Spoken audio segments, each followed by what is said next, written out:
Dan menariknya, semua makanan-makanan kayak begini, ya, mungkin sadar tidak, saya pernah saya tes gitu kan di postingan saya katakan, Bapak Ibu sekalian, terutama ibu-ibu nih, saya bilang gitu kan, Anda setelah makan makanan kayak begini, apakah mood Anda berubah? Mereka katakan iya. Jadi ternyata makanan-makanan toyib kayak begini nih, udah jahe segala macam, buah-buah, sayur-sayuran, itu ternyata memperbaiki mood. Maka ada istilah kan, good food is good mood. Jelas kayak begitu. Jadi ulama-ulama ya menyebutkan bahwa memang bahkan Ibnu Qayyim al-Jauziyah menyebutkan bahwa makanan itu mempengaruhi perilaku seseorang. Makanan. Jadi kalau kita ya kita mulai ada apa ya, mungkin bahasanya itu mood swing atau baper segala macam, itu coba benerin makanan. Termasuk anak-anak di rumah ya, kalau mulai sudah susah dikontrol, susah diatur, salah satunya cek ya. Cek di rumah, mungkin anak ini terlalu banyak misalkan konsumsi gula pasir misalkan. Karena gula pasir itu ya, dengan sudah banyak kali saya jelaskan tentang betapa gula pasir itu memang bisa mempengaruhi perilaku seseorang. Itu loh sekalian. Obatnya apa? Ya begini nih, ini nih. Ya, plus juga yang ada pada Al-Qur'an atau dijelaskan oleh baginda Nabi alaihi salatu wassalam. Ya. Mungkin Anda yang pernah baca postingan saya ya, ini banyak sekali Bapak sekalian, ibu-ibu ya yang hamil ya, menggunakan ini aja nih, kunyit, serai, sama jeruk nipis. Coba, modal 3 itu doang. Allah kasih mereka hamil. Tapi sebelumnya mereka bilang, ya kita udah mulai puasa dok, kita sudah mulai apa tuh namanya, nggak nyampah-nyampah lagi badannya. Ternyata begitulah, mudah sekali. Ya, subhanallah. Jadi imun. Jadi makanan-makanan, tadi saya jelaskan di awal tadi, makanan-makanan yang tidak baik pada akhirnya akan menyebabkan perubahan perilaku pada diri seseorang. Makanan tidak baik. Terlalu tinggi karbohidrat, terlalu tinggi gulanya, terlalu tinggi banyak bahan-bahan penyedap segala macam yang sifatnya sintetik, soon or later gitu kan, cepat atau lambat akan mempengaruhi perilaku seseorang. Ya. Orang tua kita zaman dulu biasanya makannya simpel-simpel aja lah. Ubi rebus, singkong rebus, kacang rebus, habis itu nyangkul di sawah segala macam, yang dimakan mereka bakar. Zaman sekarang nggak kayak begitu gitu kan. Apalagi budaya kuliner yang luar biasa sekarang, sehingga adab-adab makanan, bahkan ya peluang-peluang untuk memberikan nasihat-nasihat agama saat seseorang atau keluarga itu makan hilang dengan begitu luar biasa budaya kuliner. Nggak salah sih, cuman kalau tiap hari makan di luar, akhirnya anak nggak ketemu sama ya bapaknya atau ibunya segala macam, sehingga nggak ada nasihat-nasihat di situ. Dan Nabi kita alaihi salatu wasallam mencontohkan bahwa yang namanya makan bareng itu beliau tuh sering sekali sama sahabat, sama keluarga. Bahkan pernah diriwayatkan ketika salah satu anak tiri beliau dari Ummu Salamah ya, suatu hari Nabi makan di rumah Ummu Salamah, salah satu istri Nabi sallallahu alaihi wasallam. Kemudian anaknya Ummu Salamah ini dari suami yang sebelumnya, yaitu Abu Salamah yang meninggal, itu ngambil makanan gitu kan, ngambil makanan, semua diambil sama tuh.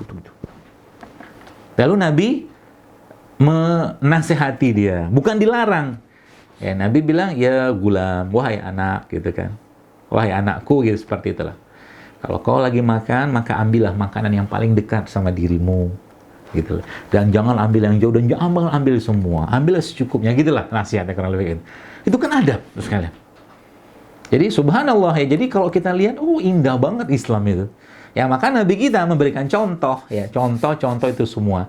Dan apa-apa yang sudah dimakan oleh bapak moyang kita, yaitu Nabi Adam alaihissalam, ya, di surga itu sebagian Allah turunkan atau ciptakan di bumi. Contoh kita jahe kan di surga ada sungai jahe atau mata air dari jahe.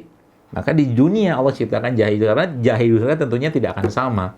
Di surga ada madu, ya, maka madu Ibu sekalian minumannya penghuni surga. Ya, di surga ada susu, tapi bukan susu kemasan. Ya. Susu bagus dikonsumsi, tapi kalau bicara tentang susu kemasan, kalau saya pribadi lebih memilih untuk susu fresh, ya, susu yang betul-betul diambil dari peternakan yang sehat, ya, yang kita mungkin di Indonesia saya nggak tahu ada apa tidak, tapi peternakan seperti ada New Zealand itu, di New Zealandia baru ya, yang grass fed, sapinya makan rumput, gitu loh. Kenapa? Karena kalau sudah masuk berbagai bahan-bahan yang digunakan untuk memperbanyak susu sapinya, ya dengan hormon segala macam, otomatis susunya juga akan penuh dengan hormon. Ya, seperti itulah. Ya, jadi lagi-lagi saya sampaikan, jadi imunitas kita itu dikuatkan dengan cara apa? Tadi pencernaan ya. Nah, yang kedua, makanan buat pencernaan yang terbaik itu yang halal thayyib. Dan ada juga kita mengetahui bahwa dalam tubuh kita ini kan penuh dengan bakteri. Kalau Bapak Ibu baca penelitian-penelitiannya atau mungkin pandangan pendapat para imam, memang tubuh kita itu isinya triliunan bakteri. Ya, maka subhanallah, caranya lah kasih makan bakteri tadi atau kita supply bakteri tadi dari luar yang kita kenal dengan fermented food atau probiotik gitu kan, probiotik. Jadi makanan-makanan probiotik atau minuman probiotik yang sudah fermentasi tapi tidak ada alkohol tentunya, itu yang terbaik, bukan terbaik, sangat baik untuk menjaga imunitas kita di saat seperti sekarang ini. Ya, termasuk dalam keadaan wabah seperti ini, saya banyak sarankan teman-teman juga untuk mengkonsumsi probiotik. Nah, isi probiotik itu apa? Kuman, kan kuman baik. Ya, itu sebabnya ya jangan musuhi kuman. Jadi saya lihat ada satu iklan gitu kan, iklan sabun lah gitu kan, silakan. Mari kita dukung Indonesia perang melawan kuman. Saya ketawa aja gitu kan. Kenapa saya ketawa? Lah, tubuh kita isinya kuman semua kok. Di tangan ada kuman. Ya. Di muka semua bagian tubuh kita ada kuman semua, subhanallah. Ya, di vagina, maaf, di jalur lahir wanita itu ada kuman, laki-laki juga, semua ada kuman. Nah, sekarang mau dimusuhin, marahlah mereka. Itu sebabnya pernah saya sampaikan bahwa jangan musuhi mereka, dan kalau bahasa di buku saya itu bersilaturahimlah dengan mereka, gitu loh. Ya, sehingga anak-anak ya, kalau kayak saya gitu, anak-anak lagi pas kita di tempat yang bertanah-tanahan, saya suruh buka mereka alas kaki mereka, sandal sepatu mereka, dah lari-larian situ, bertanah-tanah lah. Apalagi kalau Anda punya sawah gitu kan, anak-anak udah main sawah aja lah. Kenalan, karena di Harvard, saya itu pernah ada riset juga bahwa ternyata anak-anak yang hyper hygiene, ya, terlalu bersih badannya itu ternyata mempunyai imunitas yang jauh lebih rendah daripada anak-anak yang ya normal hygiene lah. Ya, makanya jangan semua ditelan-telan iklannya gitu kan. Semua cuci pakai sabun yang semua kuman 99,99% kumannya mati, bla bla bla bla gitulah. Ya. Jaga kumannya. Ya, jaga kuman di sini. Di sini kita dijaga.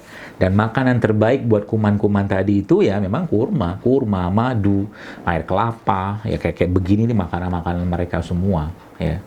Jadi ada seorang dokter di New York ya, Amerika, dokter Hiromisya itu cerita bahwa memang kuman di tubuh kita ini bagi 3 kan. Kuman baik, kuman netral, kuman jahat.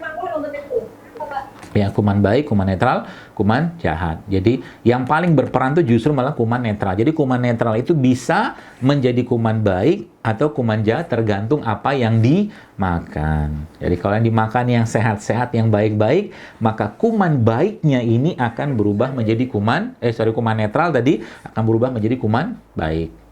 Menguatkan sistem imun. Seperti itu.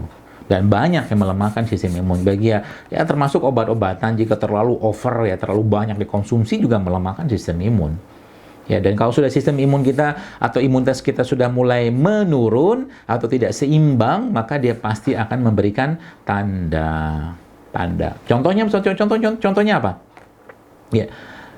Contohnya gini, biasanya sih ya, kalau saya bertemu dengan ibu-ibu atau mbak-mbak yang berdok, apa saran dokter herbal gitu kan, terapi untuk kista atau tumor, ya tumor inilah, tumor itu segala macam. Sebelum dia ngomong itu, saya tanya dulu ke mereka. Sebelum Anda kena ini, menstruasi Anda bermasalah nggak? Iya. Iya itu berupa apa? Waktunya memanjang, nyerinya berlebihan, jumlah darah yang keluar berlebihan. Dan juga biasanya ditandai dengan bau yang tidak sedap di daerah kewanitaannya. Itu kan asam itu kan tidak seimbang, asam berlebihan seperti itu. Sebenarnya dia asam di situ, tapi sudah kalau terlalu asam sekalian, maka dia bukan dalam keadaan seimbang dan bisa ya bukan memicu lagi, itu salah satu faktor predisposisi terjadinya kanker segala macam seperti itu. Jadi begitu ya, kurang lebih gambaran kayak begitu. Jadi pesan pentingnya apa, kalau mungkin simpulan sederhananya untuk bicara imunitas ini, maka ya sederhananya ginilah. Coba Bapak Ibu atau Ibu sekalian mulai biasakan untuk satu hari itu ya, one prebiotik, one probiotik. Oke, one prebiotik, satu prebiotik, satu probiotik. Prebiotik itu apa ya? Kurma ini prebiotik. Ya. Kemudian ya sayur-sayur buah itu secara umum dia prebiotik. Kemudian kayak alpukat, sayur itu kan buah, itu juga prebiotik. Kemudian satu lagi yang probiotiknya apa? Ya apapun ya, bentuk cairan fermentasi gitu kan. Ya tape, tempe itu kan probiotik sebenarnya kan. Fermented gitu kan. Seperti itu. Jadi itu caranya. Jadi ada iman, ada imun. Jadi apa yang baik yang masuk ke badan kita tentunya dengan halal dan thayyib ya akan menguatkan imun kita tentunya. Tapi syarat yang terakhir harus dipenuhi, yaitu apa? La tusrifu, kata Allah. Wa kulu wasrubu la tusrifu. Jangan berlebihan. Kurma sehat, madu sehat, tapi kita minum makan berlebihan pasti akan menimbulkan masalah di badan.